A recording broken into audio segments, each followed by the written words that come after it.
สวัสดีทุกท่านทีมงาน ครั้งแรกเนาะมีของกินอันเม็ดมะขามเอ้าทอดบ่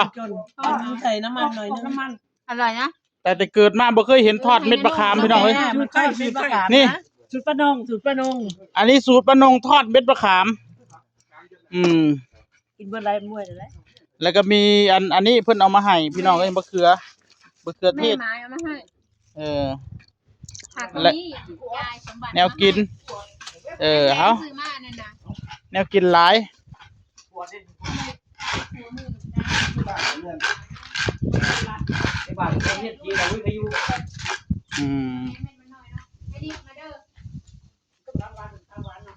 ตอนนี้ทีมงานก็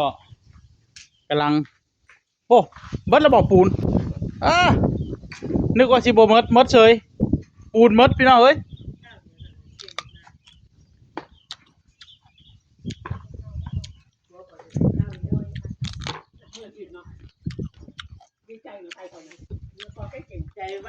พูดได้ทางพูดได้คุณพ่อเอ้ยแนวกินนะมากระทันไปมากระทันก็มีในมะขามก็มี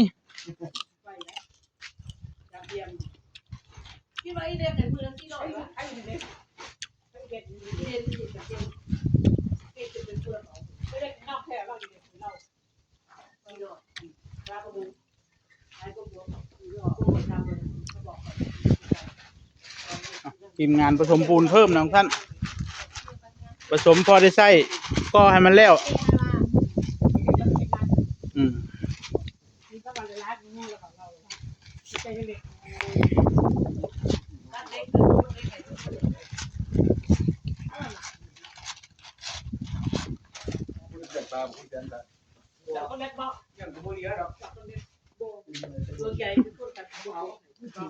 อย่าว่าแต่ปลาเราจักรยานก็หายข้าวสารก็บ่เหลือดิเอาไปบ้านบอกแขกย่างบ้านมาเข้าก็จะ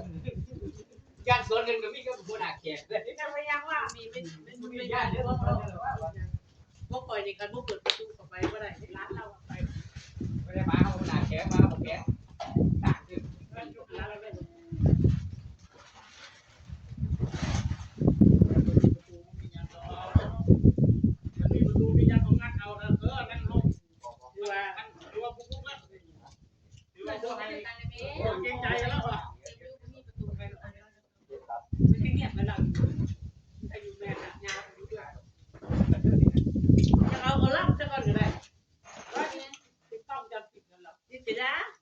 เอาผ่าโปกวงจรปีแบบล่ำจะกันเนื้อ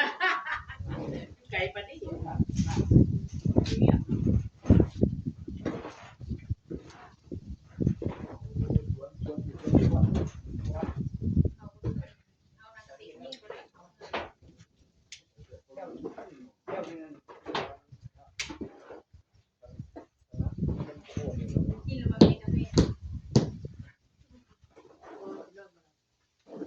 ยังไม่เสียเห็ดหูมันจะรับขึ้นเจ้าหน่อยแล้วเที่ยวเราเห็น โอ้ยงานเวดูงานเก่าได้เห็นดูแล้ว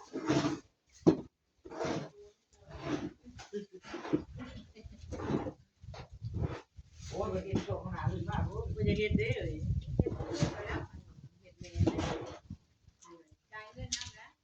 หยอดเสื้อ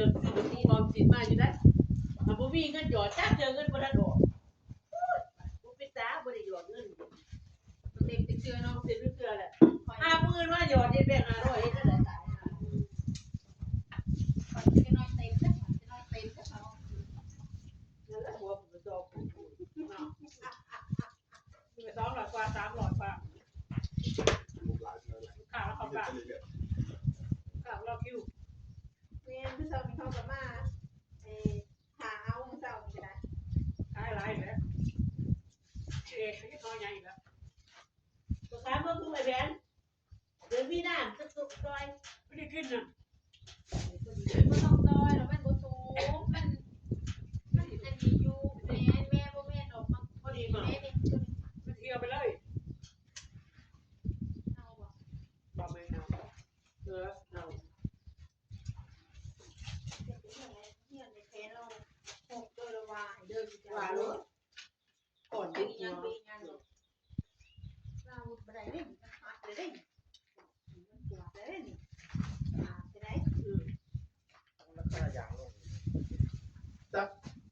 ายมันตาม ได้นั่งกลัว ขึ้นมั้ง ต่อตายจับ ปิดหน้ายางเลยด้วยค่ะ ไม่ผลิต ก็ปิดอะไร ไม่ร่วงเลยปิดกับมันยางบอก การเดือนหน้าแล้วมันจะออกแล้ว สุดยอดไปเลย เงินทางเนี้ย ไม่เริ่มร่วงแล้วพี่กีก็ตายแล้ว อ๋อ คนหลวงเนี่ย ถ้าใบมันร่วงแล้วเขากรีดมาได้บ่ ไม่มียามยา มันตาย ตายเนาะ บ่ มันท้ายอยู่4จุด ให้ตายใกล้ มันยางมันบ่ใครได้ ตัวแห้ง ยางมันหน่อย เป็นยังไง แต่เขาแบบกินข้ามคนราคาดี น้องใส่พุงเป็นของหางดีใส่เป็นของหาง ราคาดี พี่เด้อไปจะกินเป็นของหางเด้อท้ายมันแห้งท้ายมัน เด็ด เย็นก้อนนะน้อง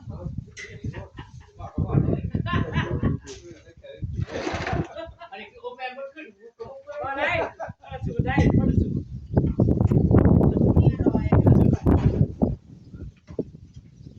สูตรอันนี้นะครัวคนนี้ก็ได้ครัวให้ซุปคนนี้ก็ได้สูตรนี้น้องแม่มันน้ำมันมันอมเอาไว้จะได้ดึงเนาะ แม่ต้องซุปคนนี้หน่อยนึงนะน้อง เ